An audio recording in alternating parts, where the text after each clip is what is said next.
Hello, everybody. How are you? And welcome to this new Coffee and Crypto Radix talk. Now we have Root Finance here with us.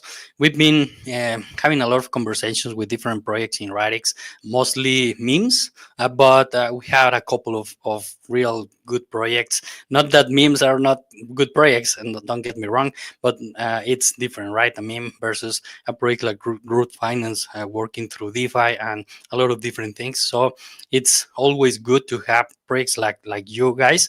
And welcome, first of all, welcome. Thank you very much for being here. The first project to be on a Coffee and Crypto in 2025. Congratulations. How are you? Hey man, thank you for having me. First of all, it's an honor to be here. I really appreciate your work and I'm doing amazing. What about you? I'm just fine.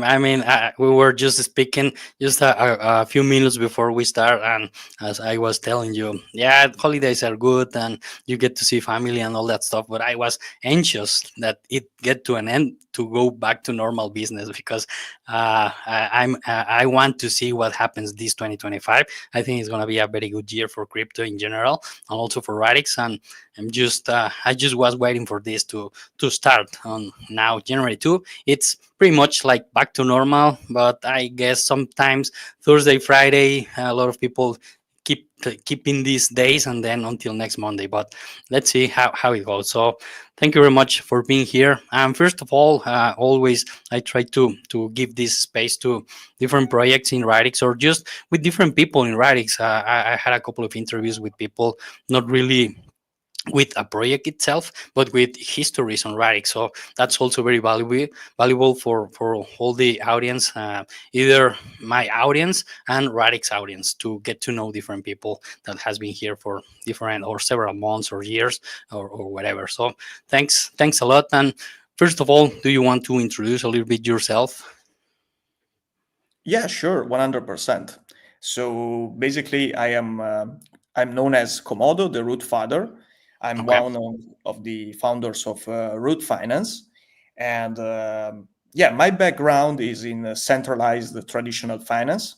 I worked in the traditional finance for 4 years, and then my at the time my mentor like he had the crazy idea to go full time in crypto and to open an asset management firm. So at the time, the idea was pretty crazy, but played out to be a very good idea. It's paying some great dividends, and yeah, it's been 3 years that I'm being, full time in crypto. It's been a very nice journey with, nice moments, bad moments, the bull market, the bear market. It's like a complete roller coaster, but Yeah. at the end it's all worth it. And as far as the asset management company, we also started to build some decentralized application in the last years, and the first one was Root Finance on Radix, of course, and it's been Mhm. a great journey so far. Nice. So being on traditional finance, now being 100% in crypto, it's a very difficult step, I guess. What was the things that made you go full-time crypto before or when you were on traditional finance? I guess it's difficult, more difficult than other people, just that are not really and finance any at all. So what made you, or what was the trigger for you to switch from traditional finance to full-time crypto? So basically, I was pretty frustrated with the some of the situations that occurred in traditional finance. Everything is centralized, very slow. There is a hierarchical architecture which is very difficult to scale. If you want to be big in traditional finance, you have to wait so many years to scale your company, to scale the environment around traditional finance. And when I started, I really enjoyed it, but I saw that our clients were, year by year, they were like consumed by the management fees, all the stuff that is in centralized finance. And at the same time, my mentor was like introducing me to Bitcoin, crypto assets, and it was 2019, so we witnessed the birth of DeFi. So it Mhm. was like a revelation to me, like being able to trade, transfer, and operate Yeah. 24/7, whenever I want, wherever I want, without restrictions, without any parameters, in a free way. It was like break, like amazing to me. So at the time, it was a pretty crazy idea to do that switch, especially because I had a pretty solid position in centralized finance, in traditional finance.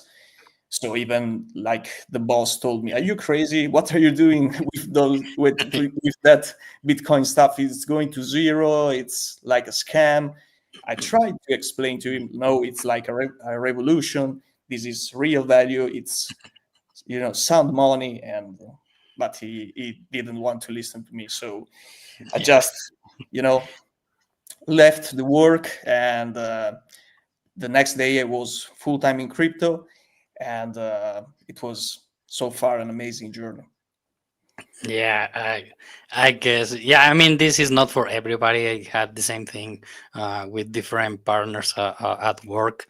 As I just told you, we connected like 5 minutes ago. I was telling you at some point on the last bull market, I was able to quit my job.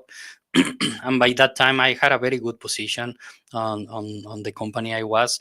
And it was not like a difficult thing to do because I was convinced this was the way. But speaking with different partners in that time, I remember they told me, "You're crazy, man. I mean, what are you doing?"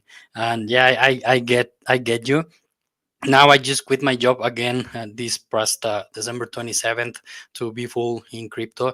And a few of them told me something like that, but most of them, as I guess they've seen some of my videos or something, they were like, "Yeah, okay, good luck." But I see still the you're doing something stupid way of thinking. But yeah, I mean, it's always nice to speak with people that is on the same journey, because I guess that sometimes most of the people doesn't understand why we're doing this, because we are seeing something that most of the people are still not seeing really on the crypto world. So nice. It is super good. So what made you you were saying that you have like different projects or branches. One of them is root finance here on Radix. And what made you decide to come into Radix ecosystem? Yeah, sure. So basically, it was like late 2020, and we were studying some strategies with the asset management company to allocate capital to make money work. Like Mhm. at the time, the DeFi was like just The like DeFi it was summer. born. Yeah, it was like growing so fast, and many projects were burning.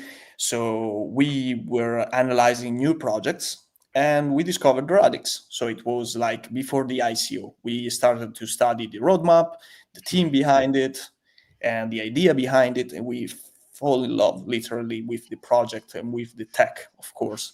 So we participated in the ICO with our personal funds, with the asset management company funds, and we've been into Radix like very in the ecosystem. We were very in touch with the ecosystem since the ICO, and we witnessed also the Babylon improvement, so Mhm. the birth of DeFi on Radix.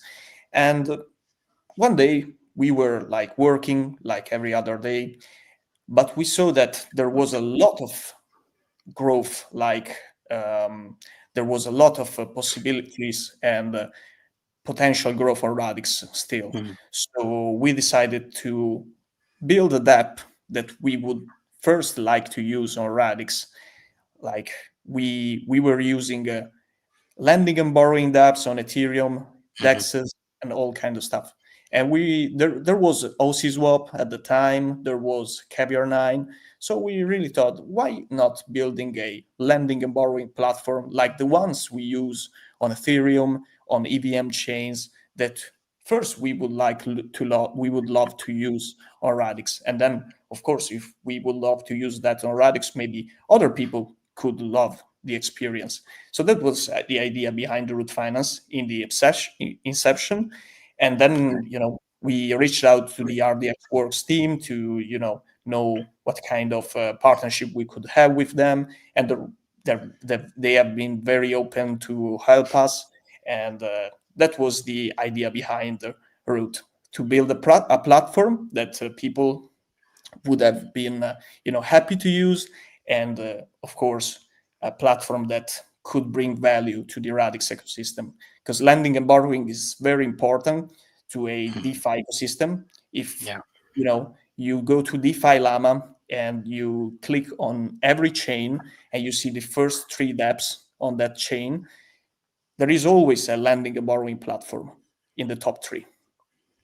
Yeah, I guess we tend to think of Dex is the first one, but yeah, as you were saying, I think, for instance, Aave, Compound, all these type of projects are always there, and it's amazing to see that, because I mean it that is, I think, the real true DeFi, right? Just everybody being able to put your money to work, to borrow to someone else, or bring your assets and get some money back out of that without giving them away, uh, with much better interest rate versus any the regular finance. So yeah, I think that is the real true DeFi in the ecosystems, not just here but in the ecosystem itself, in crypto itself. And yeah, that's amazing. Something that you were just saying before, when you were amazed when you start trying Bitcoin and crypto in general and DeFi, when the DeFi summer happened, and I think it's something that we give as a given.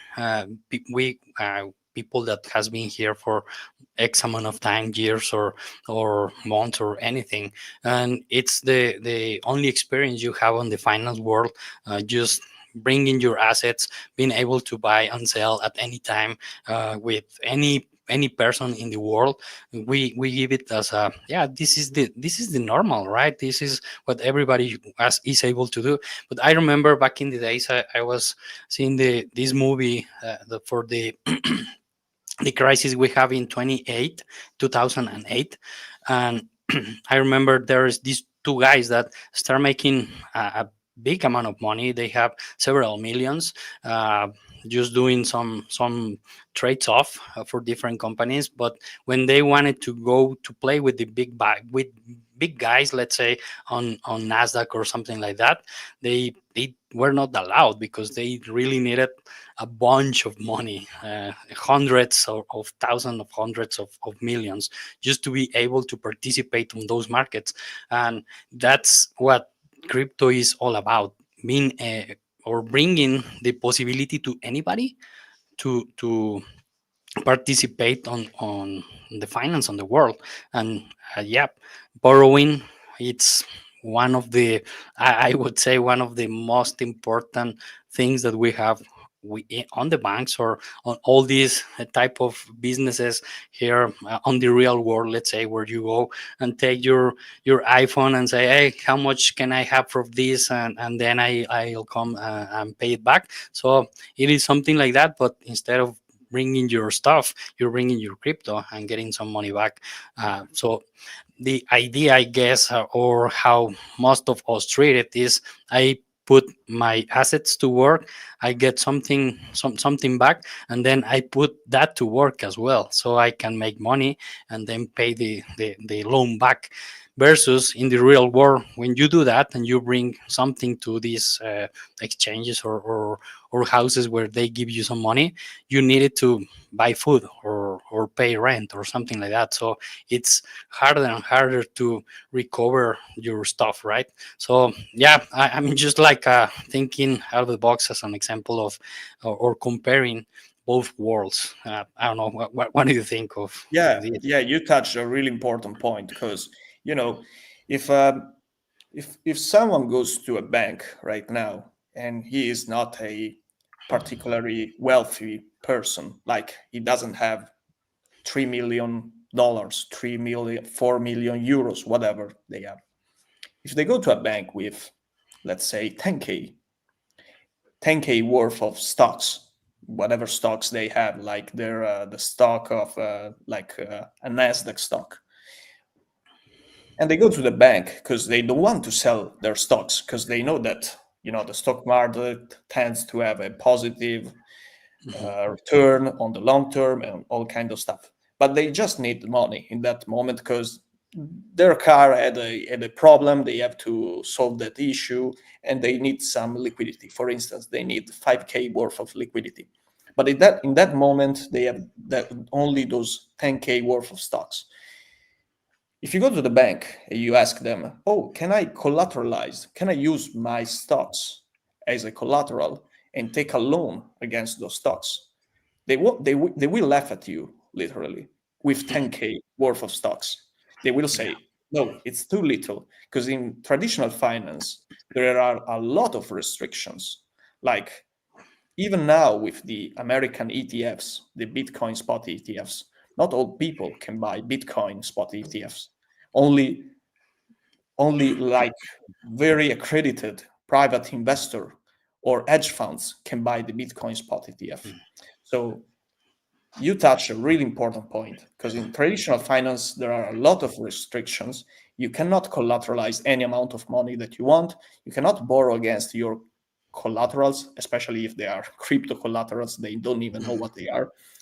But in crypto, in DeFi, you can do that very easily, 24/7, wherever you want, whenever you want. And that's an amazing thing because it gives the opportunity to people from all around the world to access not only the credit market, the over-collateralized credit market in DeFi, but also to exchange value, like to swap a meme token and to consolidate a gain whenever you want. And that's very important because in traditional finance, you can if a stock is too volatile, you can basically close all operations around those stock. In crypto, if a meme token has to do a 5,000x in 10 minutes, it will do that. Yeah. And that's amazing. Yeah, for sure.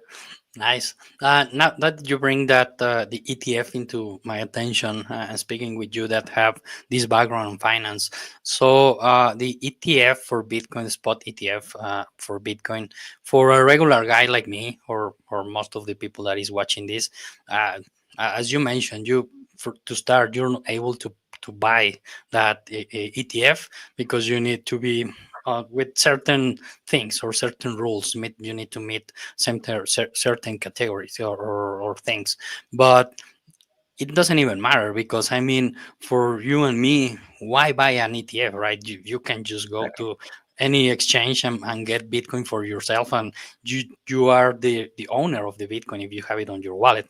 But for big firms, I guess it makes sense. So I think that's something that it would be worth it if you can speak a little bit about that difference, because I remember when the ETFs were just bringing to our attention that it was going to happen finally after several years of speaking about that. And I remember back in the days, some people were telling me, "Oh, I'm going to buy a little bit of that." I was like, "What for?" I mean, it's the same thing if you buy Bitcoin. So, what do you think, or what could you tell to regular people like me about the ETFs? So I think that ETFs are just a way for big institutions like BlackRock, like Fidelity, to try to keep as much liquidity as they can in the traditional financial system. Because, if you, for instance, buy an ETF, because, you're not a very technological person, a lot of people have issues like downloading wallets, seed phrases, strings, code, like they go nuts when they see those kind of things. They just want to operate like they do with the stocks. They want to go to the bank, talk with their banker, tell them, I want to buy this and sell this at this price, like operate in the classical way. They don't want to open their mind, and that's fine, especially if you have like, if you are 60, if you're 70, I can understand like my grandpa not buying the native BTC and downloading, I Yeah. like a wallet and stuff. He goes to the bank, he asks the banker, can I buy some BTC? And that's the same with ETFs. But the thing is, with ETFs, you can track and you can censor people. Because, for instance, if you are a big investor, so you are eligible to buy the ETF, the BTC spot ETF, like the one that has BlackRock IBIT. Mhm. And then, all of a sudden, after 5 years that you have bought the ETFs, you have done something wrong, like you haven't paid taxes, you have made a stupid comment on internet that big institutions don't like. You know what they're going to do? They're going to censor you, they're going to steal your BTC, they're going to literally like steal your BTCs. And that's easy, because when you're buying an ETF, you're not buying the real Bitcoin, you're buying a certificate, because the real Bitcoin is held by By BlackRock them. and Coinbase, their custodian. So you don't hold a real BTC. And if all of a sudden they want to like say, okay, you're banned, you have like made a bad comment on Twitter, we want to censor you, you're going to jail. Your BTC are now mine. Man. Finish. So that's why they have done the Bitcoin ETF, in my opinion. Of course, there is a way I can see that they are adopting the technology, they are adopting the store of value function of BTC and other crypto assets. Of course, it's not all like, um, bad and stuff. Mhm. It's also a good way to give access to institutions and private investors to buy Bitcoin and to have exposure. But for me, the real reason is because they want to have, control over their assets. And that's the main plan around ETFs. It's very simple if you think about it. They just want to have more money under management. And by doing so, they will have actually a lot of money. Look at how many billions of dollars they have raised so far in BTC ETFs and how much power they will have in the future. Like, for instance, if BlackRock in the future will run a BTC node, their node will have a big power, like Yeah. not a actual power in the blockchain technology, but like a The a whole. power. Yeah, exactly, like a power in speaking. Their words are very powerful, would be very powerful because they hold a lot of BTC, and that's Yeah. the thing. Wow, that's scary. That's the scary part. I remember back in the days before we had these ETFs that there was two different guys. The ones that said, "Yeah, let's bring the institutions," and the others that said, "No, that's gonna be for good at the beginning, but then they're gonna steal the control of Bitcoin." And yeah, I mean you're right, and that's scary. If, what you were saying, if you are like a regular person and you get to buy an ETF, and then that they have that power to shut you off and grab your Bitcoin, man, that's scary. But that's the power of the centralized finance at the end. Yeah, So but I think that in the long term, they will have a lot of BTCs. That they will have a lot of BTCs for people and institutions. But at the end of the story, you cannot change the intrinsic value, the intrinsic like characteristics of BTC and the blockchain technology and yeah, the centralized network. So you can have a lot of BTCs, you can have a lot of economical power, but you cannot change something that is not meant to change and won't change, because the rules of the networks are run by nodes, and nodes are decentralized, and that's the power of BTC. So you can have all the BTCs that you want, but at the end of the story, all the people that keep secure the network are the one that are really providing value, and whoever owns BTC has a chunk of the power of the value, of the economical value of BTC. Yeah, that's totally right. And yeah, I mean that's the scary part of banks. I remember back in 2019, 2020, my dad, he's very conservative guy. My dad had like $1,500, and he told me, "Hey, can you help me to buy some of that Bitcoin and some of that things that you've been speaking about?" So I helped him. He got some Bitcoin, some Litecoin, some Ethereum, ADA, Link. I think those 5 things, and then he hasn't moved them. He just left them there. They go to 30K and then go to 10K on the bear market, and now it's about again like 30K or something like that. But he had 5K in the bank for 3 years before he got that position in crypto. And I remember at some point the refrigerator was broken, so he went to the bank and asked, okay, maybe with the gains that these 3 years, this 5K has given me, I'm gonna be able to buy my fridge. So he goes to the bank, and they first they didn't find those 5K because he has not moved or do anything on the bank for 3 years. And he was scared because he thought, oh man, I lost this. At the end they find it, and I think that after 3 years he had something like $300 or something like that, and he was with the people of the bank saying, what is this? I mean, only $300 with crypto, I did this. And they were like, I don't know what you're talking about. So but they have that power to give you these small letters, and no, you hadn't moved your money in X, so it's not yours anymore. And they can do that with the Bitcoin on the ETF. So man, that's scary. Yeah, definitely.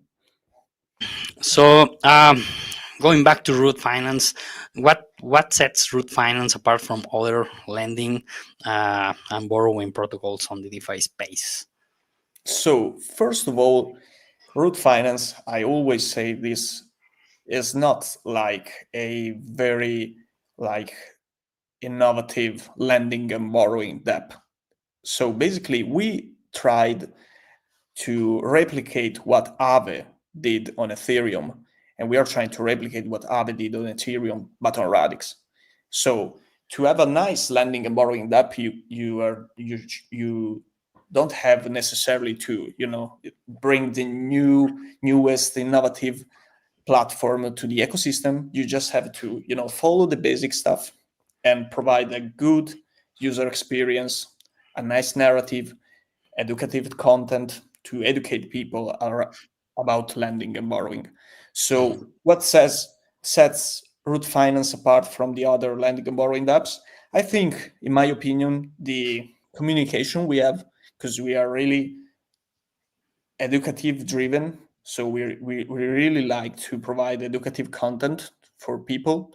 We stay in touch with the community a lot. We always try to explain to people, to be super transparent about what's this, what's that, what's the new implementation, how can you operate on root finance, how can you empower your portfolio, your strategies on root finance.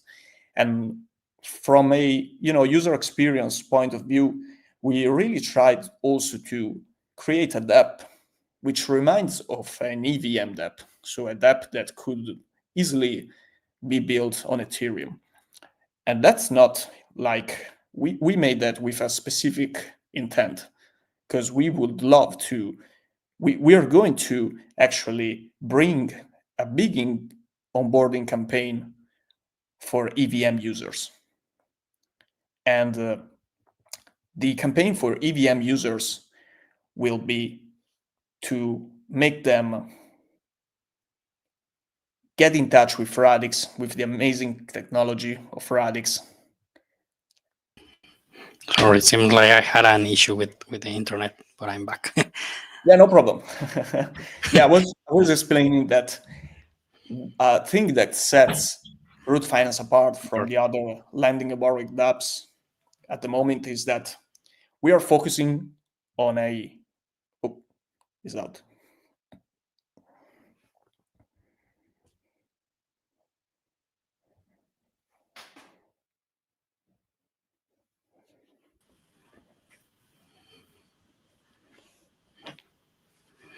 Man,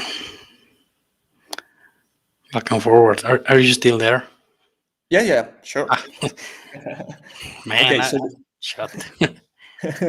no now, problem, man. now I put my cellular as a collateral. So basically, what I was trying to say is that we are trying to onboard as many EVM users as possible on Radix, and that's a EVM? very important thing because Radix needs to be discovered at the moment. That's the most Yeah. important thing, because I don't see a scenario where people on board on Radix and they come maybe for an incentive campaign, they come for to get some APYs, and they just go away. They will eventually remain. They will stay because Radix provides a secure environment, an amazing user experience. The community is amazing. There are a lot of people, a lot of Mhm. strategies that you can do on Radix with your portfolio. And now with the Instant Bridge and Anthic implementation, you will be able to have To all bring. kind of assets, the top 30 assets on by market capitalization. So you're going to have a fully decentralized and efficient experience on Radix. You can make a whole bunch of stuff on Radix. Yeah. Yeah. So sorry, maybe I missed that. But how are you planning to bring the EVM users in, with Antic, or it's a different way? We will try to onboard as many EVM users as possible with the root points campaign. I don't know if you're Okay. familiar with root points. I'm not, but I'm interested. Yeah. So basically, if you go to our app, you can Mhm. see that every asset that is available as collateral or borrowable asset as a point multiplier. And that Okay. means that when you provide assets and you borrow assets on root finance, so if you interact with root finance, you're going to earn root points. Okay. And as we described in the documentation, root points will lead to some pretty juicy rewards in the future. And people in the EVM ecosystem are really familiar with root points, with points in general, because Okay. like for instance, Hyperliquid, Usual, Jupiter, a lot of airdrops have had points campaigns before the eventual airdrop. So that's why we are actually doing the points campaign to provide a familiar environment for EVM users that are going to onboard or root finance. They're going Nice. to find the dApp, like I said before, which is very similar to EVM dApps in the way that it's constructed. And then they can find whole bunch of possibilities on Radix to interact with. Because if Yeah. you onboard on Radix just to use root, you will be obligated to interact with other dApps. Like if you bridge money on Radix, you will have XRDs. You will supply XRDs on root, and XRD as a 1 point multiplier. And then you see Hug, and Hug as a 3x multiplier. And what is Mhm. Hug? You're going to study Hug. You're going to find out that Hug is a proof of Hug incentive mechanism too. And you say, oh, you know what? I'm going to buy some Hug. Where should I buy Hug? I will use a DEX. You're going to find out that there are three DEXs, three main DEXs, DeFi Mhm. Plaza, Cavern9, OCSwap. You're going to decide which one fits you the best. Or you're going to use Astrolation, the aggregator. And then all of a sudden you discover that if you supply USDC on root, you get a 15% APY. And what if you don't supply USDC, but you borrow USDC? If you borrow USDC, oh, there is Surge, and Surge is a earning mechanism which gives you 77% APY at the moment. So you make an arbitrage strategy, and all of a Mhm. sudden you are a Radix native user, like Yeah, in a matter of time. amazing. That's nice. Wow. Yeah, very good things and very good product. But yeah, I think that we need to onboard more people to Rax, and that's part of my journey here, or what I've been trying to do with my channel and with my social networks. To because it's the same thing. I mean, I started using Radix and I was amazed with how fast it is and the community, and then I started speaking with different people in Radix, and I'm even more amazed everything that is here, but not so many people know about it. So yeah, we need to bring more people here. And what I've been hearing, what I see on my personal uh, uh, experience is, once you're here, you don't want to go back to other things or other networks. So yeah, let's keep with that work. And let's bring more people here. So I saw that you already achieved 1 million on TBL. How was that experience? How did it felt?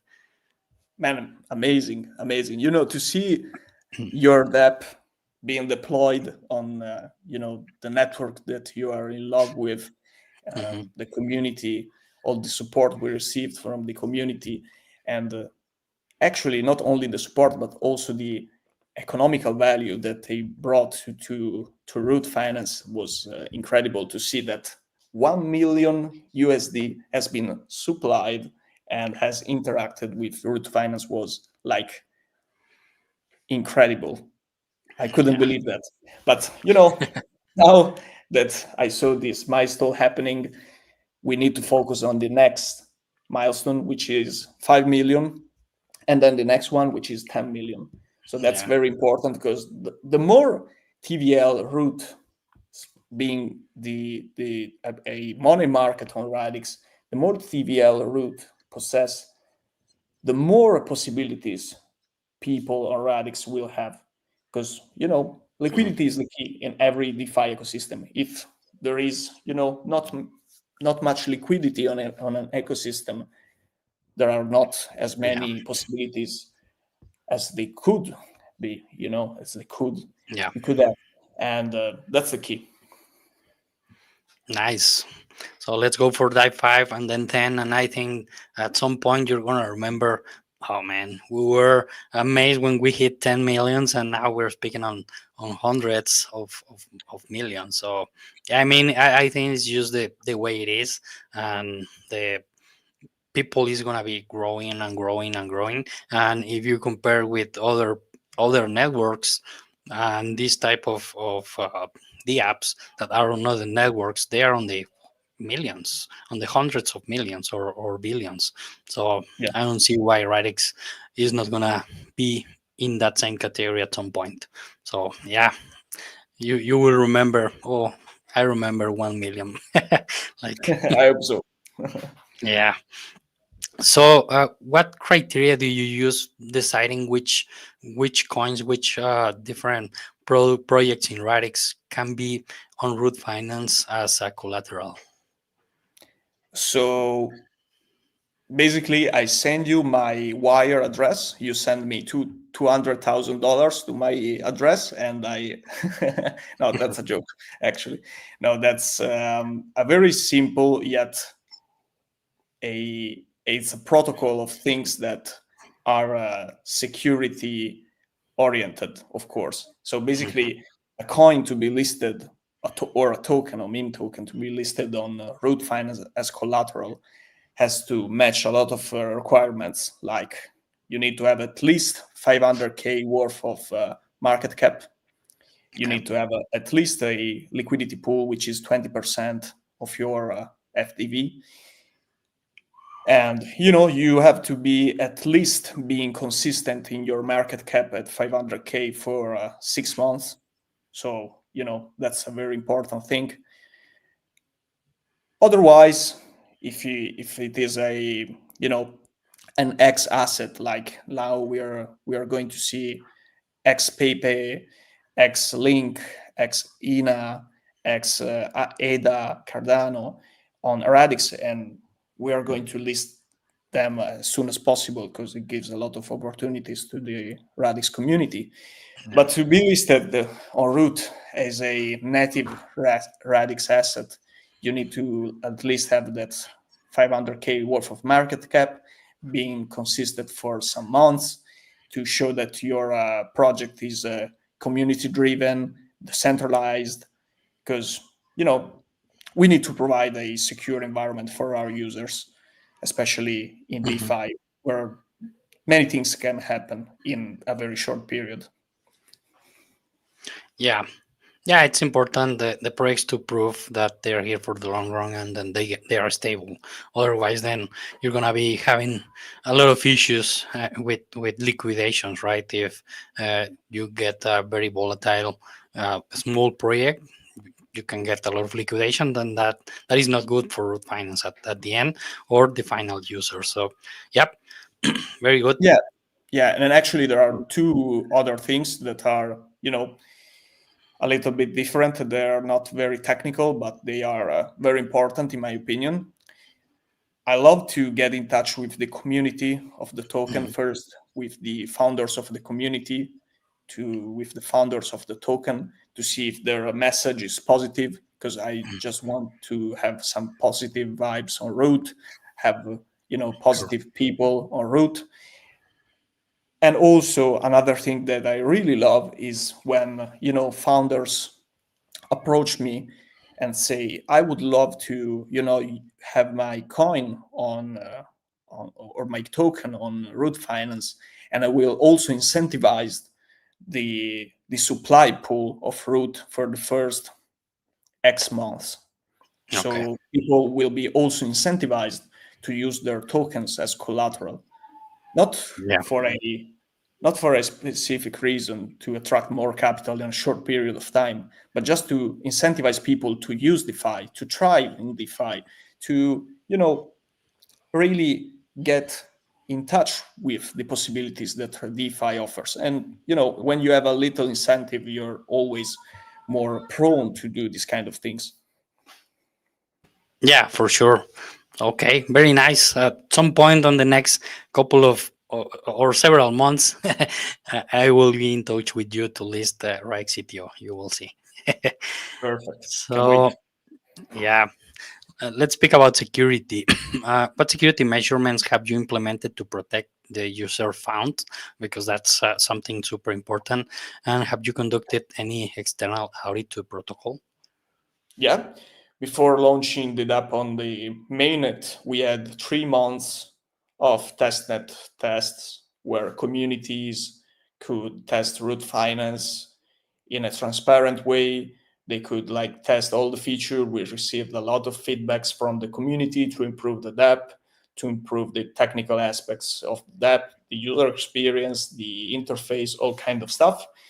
So once that was finished, before deploying the app on the mainnet, we hired a private firm, a private Okay. security firm, which is called the Triway Security, which is composed by some amazing people, very professional people, and the team is composed by former, chiefs of big security firms like Haken and other big security firms, and they were very specialized in Rust and Scripto. So that was our main, the main reason we decided to collaborate with them.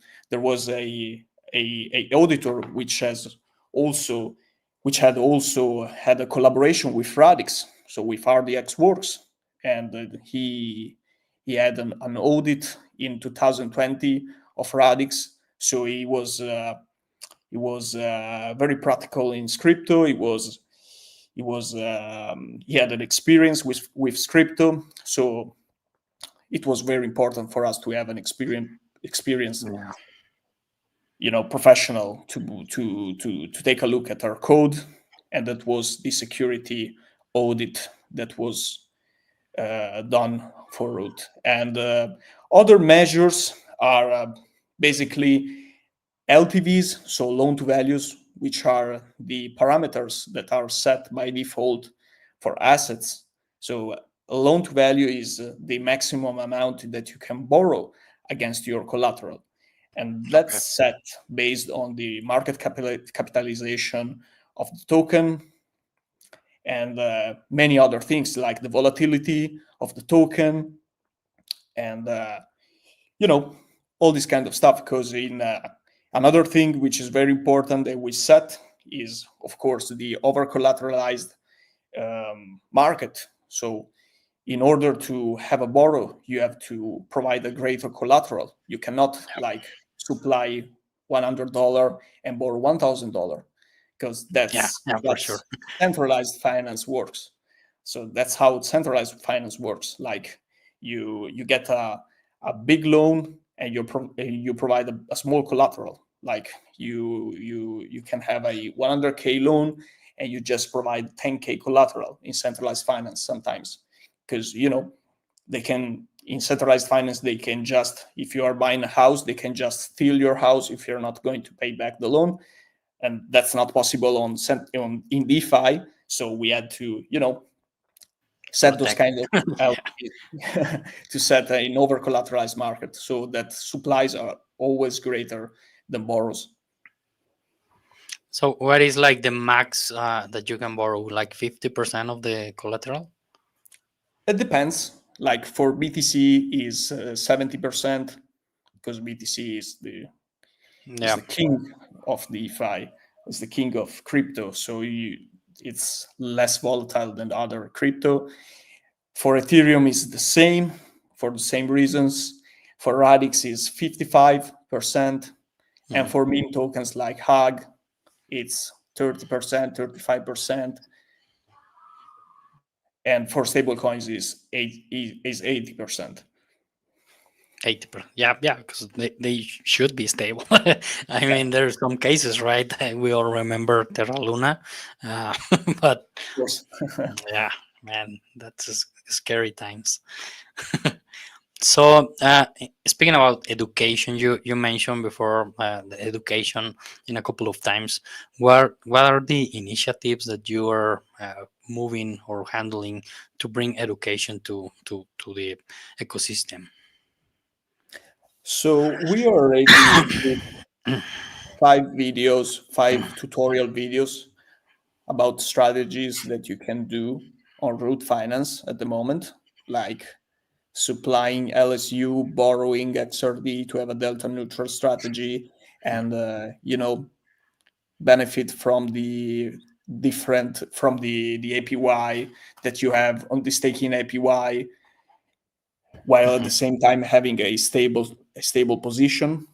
We did videos about looping, which is basically having a greater position on your collaterals by borrowing stable coins, swapping your stable coin for your collateral and supplying back your collateral. That's called looping. So you're basically not selling your collateral. Like, for instance, if you have one BTC and it was 5 months ago, you know that at the end of the year, BTC could be at 100K. Now BTC is at 50K, and you don't have enough liquidity to buy more BTCs. You just supply BTC, take a loan in USDC, swap that USDC for other BTCs, and then you supply back your BTC, and all of a sudden you have more exposure to your BTC portfolio allocation. And that's the power of lending and borrowing. And we have basically done some tutorial videos. We have done explanation threads on X. So if we want to take a look at those threads, just follow us on Root Finance, XRD on X. And we are going to launch our YouTube channel in next period, where we're going to have like extensive tutorials and also a lot of educational content about DeFi and lending and borrowing, so people can become confident with lending and borrowing and DeFi with time. And we would love to, provide this kind of service to the Radix community. Yeah, it's very important. I mean, for the people need to understand what they're getting for, or what they will get if you do something. So yeah, it's very important. I remember a lot of time ago I did that when Bitcoin was, I guess, like 5K or 6K, uh, back in the last bear market. I did borrow with 1 Bitcoin. I hope, I wish I had that Bitcoin at this moment. But yeah, I get like, I think 30% only, or something like that, and then I use that, I don't know, 2K to buy something else, and then that grow several x's. So I just paid back. I got my Bitcoin back, and I had more exposure. But it is much better if you collateralize in a low position on the market, like with Radix right now, because then the possibilities that it will do a lot of excess, it's very high. So yeah, it's a very nice experience to do that, and to have that, eh, just a click aside. So yeah, it's good to have the Yeah, educational videos. yeah, you really touched a really important point, because that's the most important thing with lending and borrowing. You get exposure without selling your assets, because for instance, if you have 1 BTC, that's all you have. You don't have any more liquidity. But Hug, for instance, a new meme token, Pepe, Doge, you want to get more coins, Ethereum, whatever you want, but you don't have enough liquidity. You don't have any Mhm. more liquidity. How can you get those tokens? How can you get those assets without selling your assets? And that's why lending and borrowing is important, because it gives you the opportunity to get more exposure without selling your assets. That's the main reason why lending and borrowing was born. And that's the Yeah. same in traditional finance.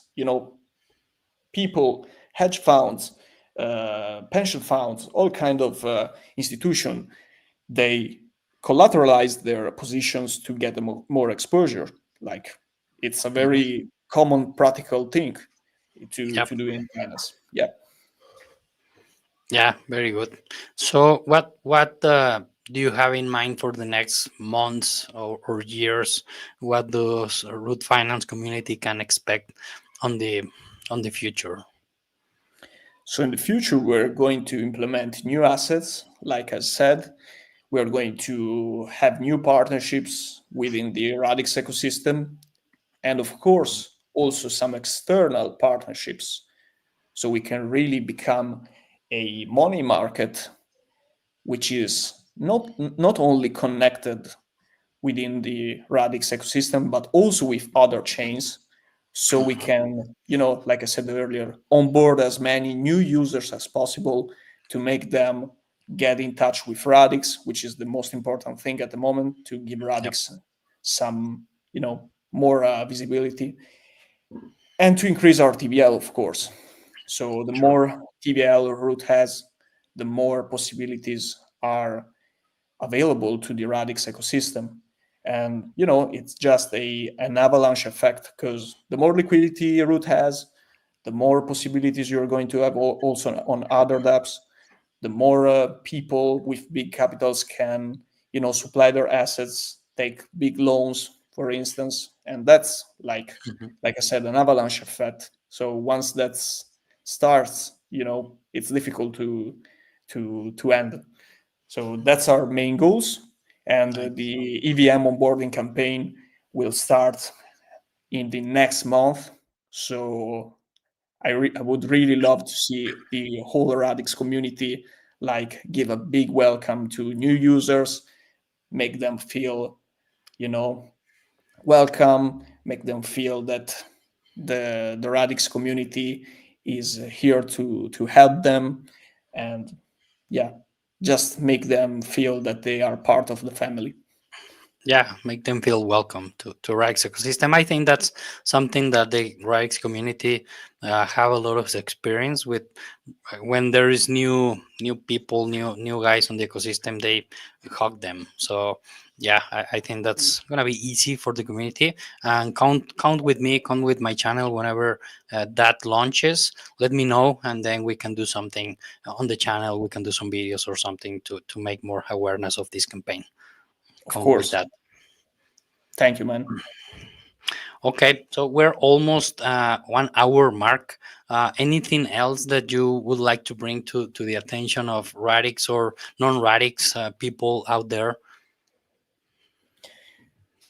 Well, as I said, the most important thing at the moment for Radix, not only for Root, of course, is to interact as much as possible with the ecosystem, Mhm. swap tokens, try DeFi, engage with the communities, stay in touch with builders, like really try to interact as much as possible in the Radix DeFi with Radix applications, and that's the key. And Yeah, also tweet about them, because the more we tweet as a team, the more Radix will be trending on X, on social media platforms. The more people are going to, eventually see that like Radix exists, and will, if 10 people see a tweet about Radix, maybe two of them will take a look at it, and maybe one of them will actually download the Radix wallet, buy some XRDs, use XRDs on some dApps, and all of a sudden they are a new member of the Radix family. And all of a sudden we have, 1 million new users. XRD is at 50 cents. We are on a whole time high. The Radix DeFi has a 100 million TVL. We are all happy, and we are still a big. yeah, We are a bigger family all of a sudden. yeah. So we can have better parties at the holidays. Yeah. Excellent. Yeah, that's the main goal. Let's bring more people to Radix. So I mean, everybody wins when that happens, and that's very important. What you were just saying. It sometimes I think a lot of people just don't want to interact with with X or with any social media, but that's very important because at the end the network is gonna show off to a lot of people if you just click on retweet or comment or do something with the different post for the different projects. I mean, not just with Radix DLT, but all the other projects, because you never know what's gonna call the attention from someone that is on another network or outside crypto even. So yeah, let's engage with the communities and let's bring more people to Radix. That's the main goal, I think, right now for most of the projects that are out there. So Yeah, yeah, and also if a new user isn't confident in using Radix DeFi, I will suggest them, not financial advice, of course, but just to read the documentations, make mhm, some tests, maybe download the Radix wallet and go to the testnet, make some swaps, engage with testnet dApps, and test with small amounts, then test with small amounts on the mainnet. DeFi offers enormous opportunities, and but you have to understand also the risks engaged, yeah, which is an essential part, because DeFi has plenty of opportunities, but also a lot of risks, like every financial market. mhm, So just study, make your own research, engage, and grow with the ecosystem. yeah. That's important. We are early on the ecosystem, so when the ecosystem grows, we're gonna be very happy. Yeah, of course. Yeah. Okay. Well, thank you very much. Thanks for your time. Thanks for being here. And again, I extend my invitation whenever you send that EVM campaign. Let me know. I will try to help as much as I can. Perfect, man. Likewise, if you need anything, I'm super free and happy to help you. Thank you. Thank you very much. All right. Thank Well, you very much. everybody that is watching, thanks for being here. And if you have any question or anything, please put it on the comments, and I will try to send it to Root Finance and try to bring back any answer. So thanks very much. And also on the here below here, you can see all the places where you can go and interact with the Root Finance community. You have the X, you have the Telegram group, and also the web page, the app, so that you, I mean, if you have questions, is better instead of putting on the comments here. If you go to a Telegram group and put the questions over there, you're going to have a much faster answer. So thank you very much, everybody, and we'll see you on the next one. Bye bye.